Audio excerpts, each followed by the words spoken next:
Thank you, colleagues. So we start on the Readiness Programme. I hope we get through it very fast, given where we are. My name is Zindela. I'm the Deputy Director for Country Programming. I'm joined by some of my colleagues to handle some of the questions that you will bring. So to start, we want to tell you that it went back again. The Readiness Programme is unlike the projects that were discussed inside.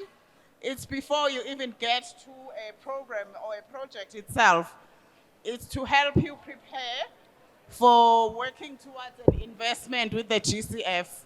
So the question we want to answer is, how do you work with GCF on readiness? And we want to update you that this is part of the updated strategic plan of GCF 2024 to 2027, focusing on the private sector. So in the first cycle of our programming, one thing that we've learned is that we have not paid enough attention to the private sector. So there are two strands in terms of how we work on readiness, the broader outcome areas. One is on capacity building, where we work with the governments to deliver the NDCs. And the other part is on programming and pipeline development, where we should work with both governments and the private sector. And I think government has been doing a bit of a bigger job on this one. So going into this new strategic plan, 2024-2027, we want to up our game with the private sector, building on everything that was discussed. To take this forward, we have a few examples to share with you, which we call case studies on how readiness has been used to support private sector programming. Next slide. So this is an example that focuses on the development of concept notes, looking at integrating the GCF investment criteria in the notes and funding proposals that are submitted by the private sector. And the example that we have there is with AFD for a grant of about $700,000, supporting those groups of countries to strengthen their capacity to develop concept notes, specifically looking at the GCF programming cycle and integrating the climate rationale in their proposal.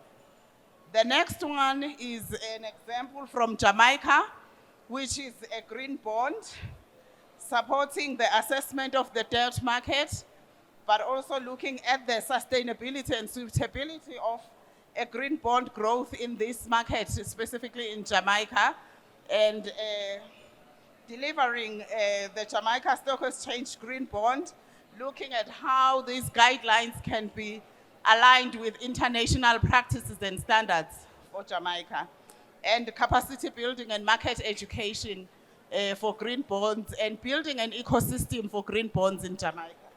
And of course, the concept note, which is an example like the one we shared before.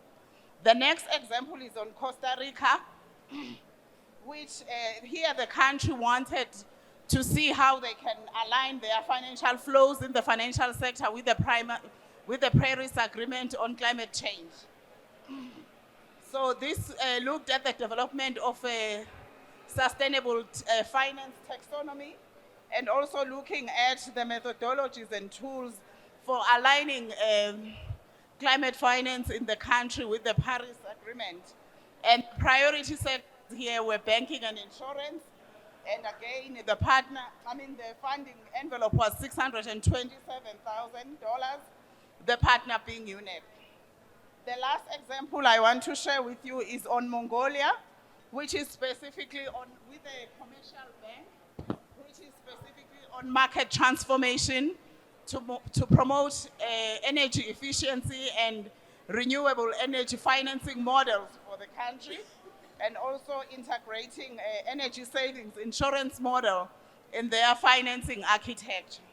So these are the examples that we wanted to share with you on how readiness can be used to promote private sector programming in the new programming cycle. You will note that Africa is not very big in these examples. That already tells us that we have not leveraged on this support. To the next slide. So what we wanted to talk to you about was to bring it back to the rationale why this area of support.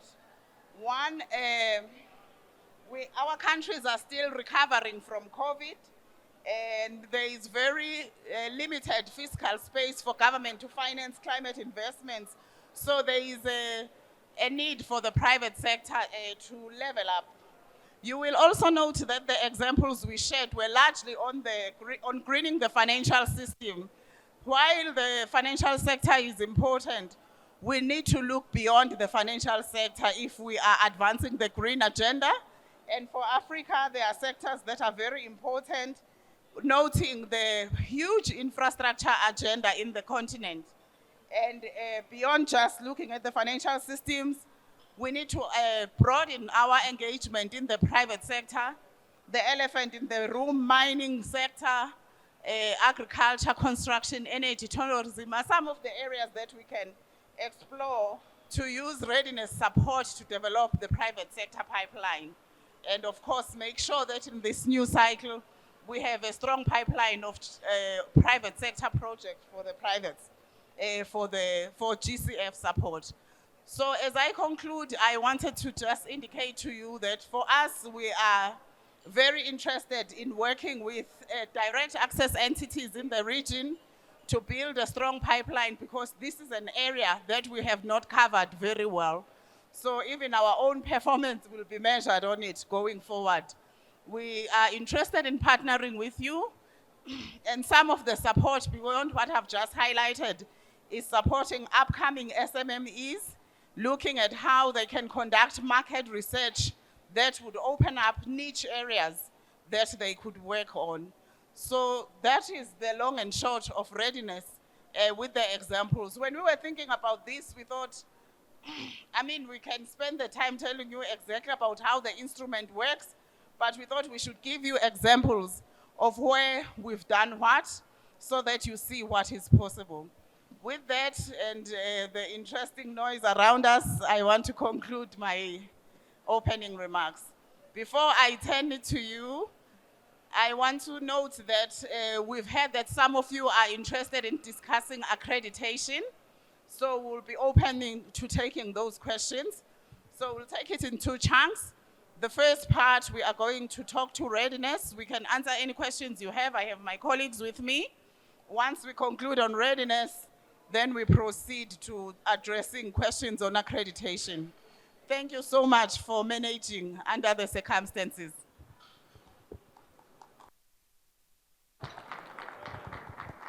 That is if you even heard me. Thank you very much. Yeah, good afternoon. Yeah, my name is Titi Akosa. I work for Center for 21st Century Issues based in Nigeria. So my question on readiness is I want to know how civil society can also be able to apply to be one of the delivery partners. Because at times when I look at the issue of readiness, I'm a bit confused. Must we be a delivery partner before we can be part of that process in country? Or we'll wait until our NDC or somebody applies to the GCF to be a delivery partner in terms of any readiness, GCF readiness project in our country. For instance, we have about 3 readiness projects in Nigeria. So as civil society, we've been talking to our NDA to see how we can be part of it. Yes, they have responded, but some of us as civil society believes that we could be a delivery partner to actually deliver the readiness project. So I really want some clarity around this. Thank you. Thanks. Question well noted. I just want to check if we have another before we respond to that. Okay, let me take this one on civil. I know if I can hear myself. Yeah. So on the possibility of civil society partnering with GCF and accessing readiness resources, there are various ways you could look into this.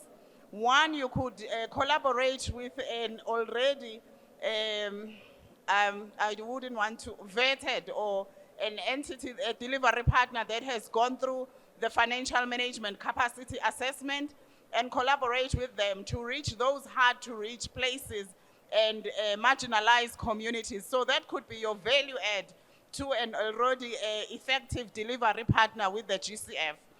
Because we have not had any readiness, you know, the age and experience of GCF, we have not had a full cycle of readiness programming with the civil society. So we will have to take a progressive approach in terms of how we do this. And we will have to test it through you collaborating with an already active delivery partner and showing that value of your reach that is unique as civil society, that a standard delivery partner, and even in cases where we have international delivery partners, you can feel a very big gap in terms of local reach and local knowledge. So that would be the starting point. But civil society is not the same in terms of strength and coverage. The biggest question is really your technical capacity to deliver on that area of programming. And if you have that technical capacity, we are happy to engage with you and work with you, of course, with the country concerned in terms of delivering readiness. So it's an exploratory area, but we need to take it in very progressive approach. Thank you. Does that assist? Thank you. Thank you so much. So it's okay? Go ahead. Yes, I'm Ada from the AECF. Nice to listen to you. Thank you. I just have a clarification question because I'm feeling a bit confused between the different program. And is this only for if you are an institution and you want to get accredited, you ask for this to get ready for that process? Or is it only for accredited entities that want to design a first program and get ready for it? Who are you readying? Everyone who wants to collaborate with GCF and is not ready. There are institutions that are at a stage that they are ready to go through accreditation and submit funding proposals because this is an area of expertise for them. But for institutions that have not worked with the GCF before, do not have climate competencies, even before, tested over time, you are still growing in the area, you need some support and capacity building. So it could be an example that I've spoken to in the case of civil society, that you partner with an existing delivery partner, or depending on your level of capacity, because the biggest question before we even get to the financial management capacity assessment is your programming capacity. Yeah. So our programming team needs to understand and engage with you. What do you bring in terms of climate programming? Yeah. And in this case, then we are able to work with you to build that capacity to develop funding proposals at a later stage. So one of the examples that I gave was exactly that support of familiarizing you with the investment criteria of GCF, the programming cycle, how the project cycle itself works.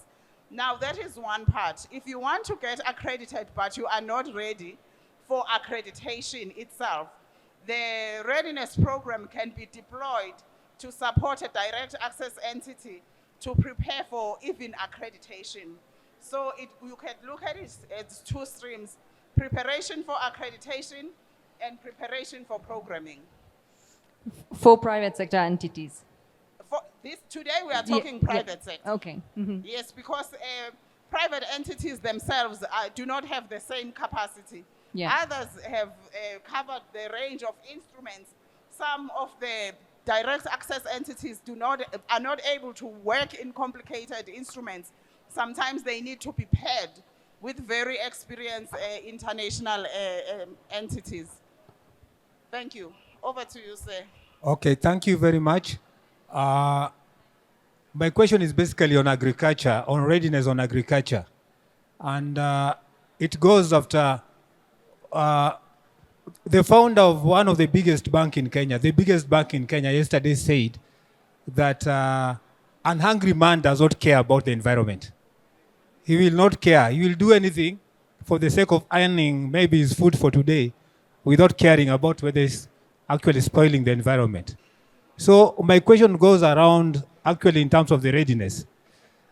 The capacity that we have in Africa, in agriculture, and in other sectors, energy, mining, is very weak. And if you have to wait for readiness, we might not even meet that criteria. That's why 90% of the projects that actually are funded, they are funded by people who come from America, they come from Europe, they come over here, they set up projects like MCOPA, and they avail the financing. So it goes back to the same thing that I had asked before, that if a case study has been successful of agriculture, a case study like the one, I think one of the speakers talked about the poultry project in India. Is it not feasible to launch a replicable project with the same partner and get financing? Thank you. If it has been considered successful by who? A project that has been funded by big impact investors in the world and has even won global awards. Unfortunately, the number of awards you have won is not part of the assessment criteria for our, is not part of our investment criteria, but that's aside. I mean, we look at, we have our own investment criteria, and the way we approach readiness is different. What would be helpful there is to engage with your national designated authority, in this case Kenya, and negotiate with them for GCF support for smallholder farmers. And you need to be clear which range of, which area of programming do you want to partner with GCF with, and they can identify a delivery partner with whom, who can organize that group of smallholder farmers and give them that support, be it to help them access markets, be it to help you cope with climate changes in the region. Specifically in this region, droughts are so prevalent. So it's an area that you can work with through your national designated authority. But from the GCF side, we'll be happy to engage specifically because this, you are talking in the space of smallholder farmers.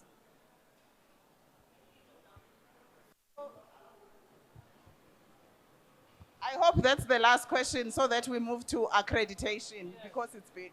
Actually, my question is about accreditation. Hold. Any last question on readiness? So readiness, that's a big question. The timeline for readiness, usually it's an annual process. However, as we are getting into the new strategic plan, we are looking at, on the country modality side, working towards a cycle approach of 4 years, which is in line with the number of years GCF programs. Of course, there will be overlaps between 2 cycles to ensure business continuity. But for what we are talking about now with the private sector, it's a once-off support per direct access entity, which is about $1 million. If you have not had training on the use of our integrated results management framework, it can also include $200,000. So a total of $1.2 million for a cycle of 4 years for one direct access entity. And in the case where the NDA has worked with a consortia of SMMEs, they can use that to support that consortia that they've put together. Now, accreditation. Are we moving to accreditation? Yes, thanks. Yeah, you can kick us off on accreditation.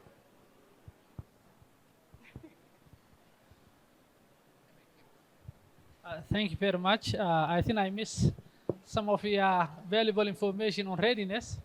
But for the last couple of years, I've been trying to access your financing through accredited entities for agribusiness in East Africa to no avail. So I say I'm planning to apply for accreditation for myself. Hopefully, we'll start with the BSA for a specific project. But in the future, we want to build capacity for local entities so that we can go through the accreditation process and get direct funding, because it took me almost 4 years. For the last 4 years, I've been trying to go through accredited entities that are available and based in Kenya. And none of them will even give me a meeting. So these big international players come in here with the accreditation, and I don't know if they really care about producing food for Africa, for example, which is the most essential need for a human being. We're in agribusiness, we grow food here. A lot of farmers are in need and they're suffering from climate disaster. Droughts, as you mentioned. We need irrigation, for example. And most of the entities that are already based here, none of them is doing things like that. They're not focusing things that the basic necessities. So we are hopefully we will apply for accreditation, and hopefully the readiness as a program would help us go through that process. My question is, as a private entity, if we get nominated by a government, can we access this readiness program to go through the accreditation, which is a grueling process? Are we eligible for that? I will leave this. The answer is next to you. Pass the mic. Okay. Thank you. Yes, you're eligible. You mentioned you're from Kenya. Did I understand that right? Here in Kenya. So what we're looking for with the government is, they just informed us this morning that they are going to share with us what are the priorities that the government has decided for investments with the GCF for the next 4-year cycle in a specific strategy for the GCF. So we are expecting that by the end of the year. By the end of the month, I'm sorry. This strategy will guide the work that the GCF will be doing here in Kenya, and it will guide also the selection of partners that we believe need to be involved. Now, we can't accredit typically everybody that's interested, right? We have to understand what is it that the government sees, what are the areas the government sees need investments, and discuss with the government what are the institutions that are best positioned to facilitate the flow of resources to those partners, which can be you. You can be a partner in the implementation of a project with another accredited entity. Not knowing your institution, of course, we can't put our finger on top of what's the best architecture, but that conversation needs to happen at government level. We're, of course, happy to discuss offline with you more details. Hope that addresses your point. Yes, but I think we should focus more on private sector.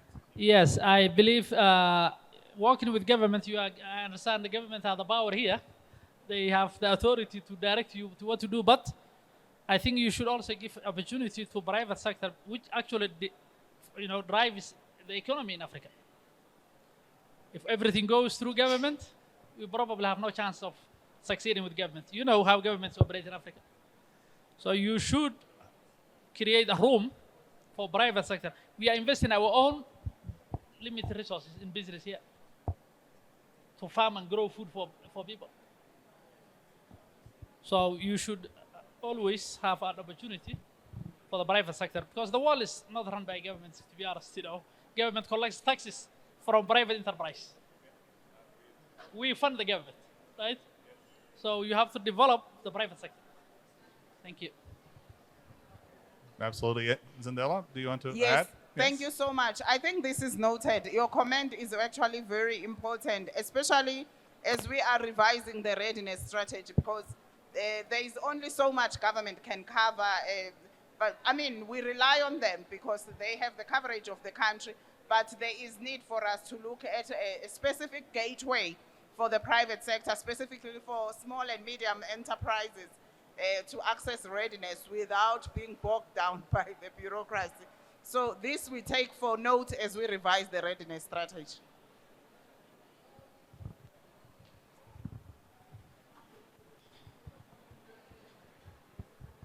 Hi, my question is on accreditation. If you have an institution that is looking to go through the accreditation process and looking for their institution to be restructured, to improve the processes, can they approach any individual, any technical experts to help them go through the accreditation process, or do they need to engage with a partner from GCF to help them through the accreditation process? So I missed the part. This is a private entity having been nominated by government. Yes. And government did not request in the package of support for GCF to provide readiness resources for preparing the entity for accreditation? No, they have not.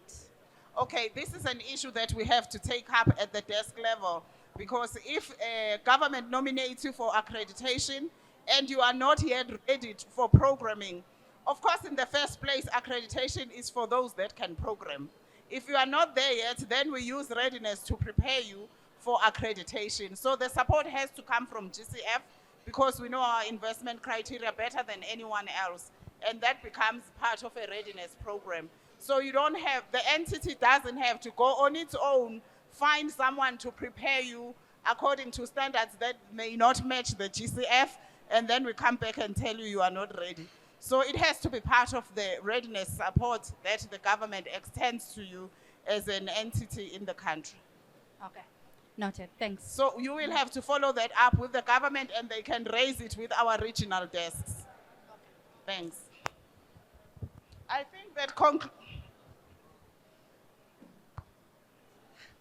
Thank you. So my name is Tian from FAO. I just wonder for the readiness country allocation, do you have any suggestions to the NDA in their allocation to readiness of the country and readiness of the private sector, and then getting a non-accredited entity accredited? Is there any suggestion in the ratio for the new readiness allocation? So the readiness for the country, government knows what their allocation is. Okay. It's 4 million for the country envelope as a start for 4 years. So the biggest question is, going into the new programming cycle, we want countries to take a long-term perspective and plan for the 4-year cycle for the support that they want to receive under readiness. That's part of the revised readiness strategy. So the envelope is known. Then the next question is if that will also include NAP for countries that have not done it. That will be an additional allocation to the country envelope. But the base is 4 million for all countries for 4 years. And then there is a special window for LDCs and small islands, developing states, but that is different. The base for all is 4 million for 4 years.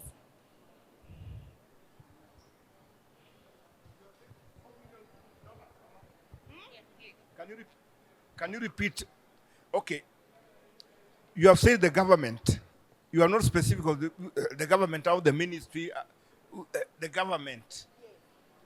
Would you mind to be specific about the government? The government is 4 million for 4 years. That's for the government. And for direct access entities, be they regional or private sector, it's 1.2 million for 4 years. 1.2? Yes. And the 2 million is only if that entity has not accessed support for developing their results management framework. For those that have benefited from that support, it's then 1 million per 4 years for the direct access entities. Yeah. Yes, my name is Awambogo Agidaiga, working for representing two organizations. I represent an NGO called COFEDI, meaning Community Facilitation, Empowerment and Development Initiative. Likewise as well, I represent also an umbrella body organization called the Mau Mau Governing Council of Kenya. My first question is that right now, for us to mitigate the effects now even of our soils, that even farming or even creating changes, we would think of sourcing in Europe, the area of, let's say, let me give an example of Latvia technology. The Latvia technology on fertilizer, we've got like albosat now, which is drying up, that can be dried. On research and other things to also to give a factory manufacturing, which can even address the challenges of our soils, to mitigate even the climate change effects. Then, would we be funded on an area of even research, or even on an area of investment opportunities, because they are there and they are bound? Thank you. So you are a private entity, right? Now I'm in the civil, so I'm somehow in the civil society, but here I also represent an MSc. Okay, so we had a reflection on civil society earlier before we came, Yeah. and the discussion there was for civil society entities, you will appreciate that GCF hasn't gone through a full cycle where we've worked with civil society on readiness. So our proposal is that you partner with a delivery partner that's already working with GCF and work with them as on the ground, because you have coverage that delivery partners may not have. So this is a discussion that we can facilitate in collaboration with the national designated authority in your country, because they know the coverage of developing of delivery partners they have, including FAO behind you, since your concern is on agriculture. So even FAO can help. Yes. Yeah. Thank you. God bless you mightily. Mightily, mightily. And may patriotism continue just the way you've done it. We believe we are headed to prosperity. Yes. Okay, guys, I think we've gotten somewhere with under the circumstances. So thank you very much. That concludes our discussion. We'll have more opportunities in the future to talk readiness and accreditation. Thank you.